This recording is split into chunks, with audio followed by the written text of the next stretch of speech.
They told me for years there was no money in podcasting. Well, they were all wrong.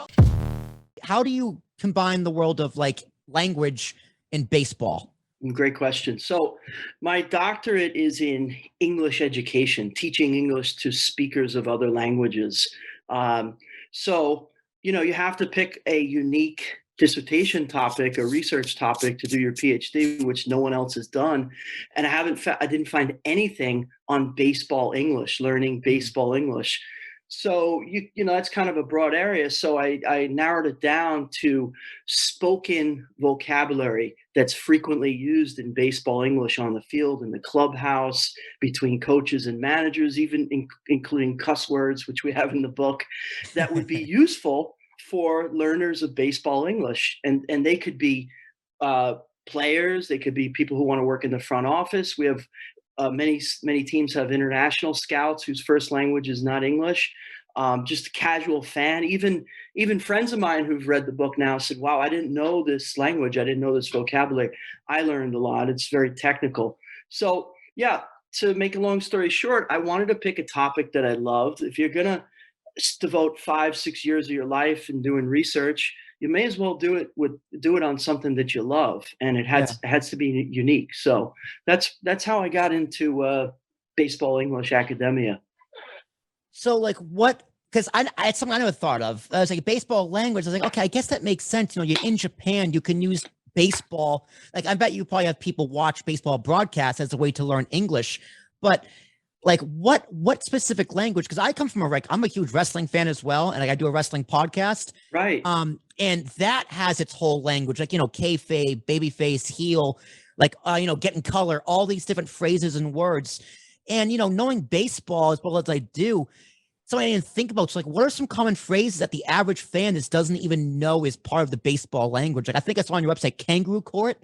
What is kangaroo court in order to baseball? Court. Okay, so kangaroo court is the players get together, and it's kind of like half joking. They fine each other for offenses they've made in the clubhouse. Yabu-san, who's a good friend of mine, pitched for the A's and the San Francisco Giants and the Hanshin Tigers. He's a kind of a legend here in Japan in the NPB. He's also a broadcaster. He said, I was showing him the book. He goes, kangaroo court. Oh, I know that. So when I interviewed him, I said, well, what did you do to get yourself into kangaroo court? Well, he shaved his hair off of his body and left it in the drain. And so somebody reported him. They write it down. Yabu-san left hair in the drain, and then they put it into a cup. And then there's a judge who said, okay, Yabu-san, guilty or innocent? Guilty. Okay, you have to pay $40. So stuff like that.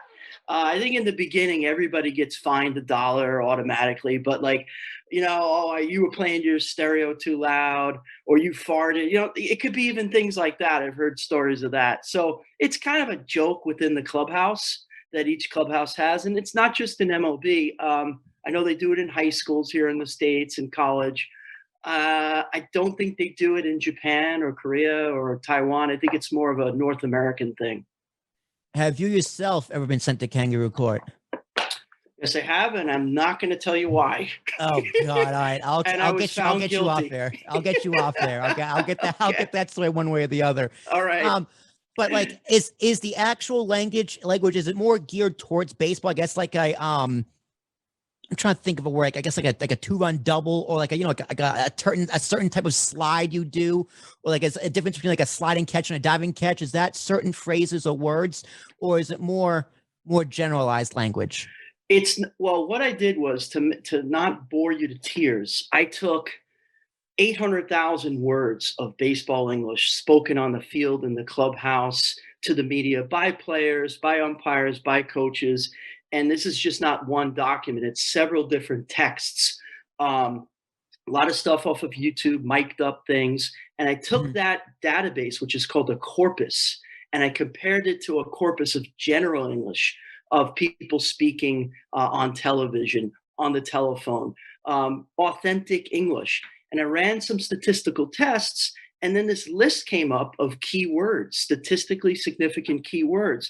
Now, I didn't stop there. I then had 5 people who were in baseball, stakeholders of baseball English, check these words with a rating scale of 1 to 4. And if the word was a 3, for example, slider was a 3, Right. closely related to baseball, but used in general English, like it's a little mini hamburger, it stayed on the list.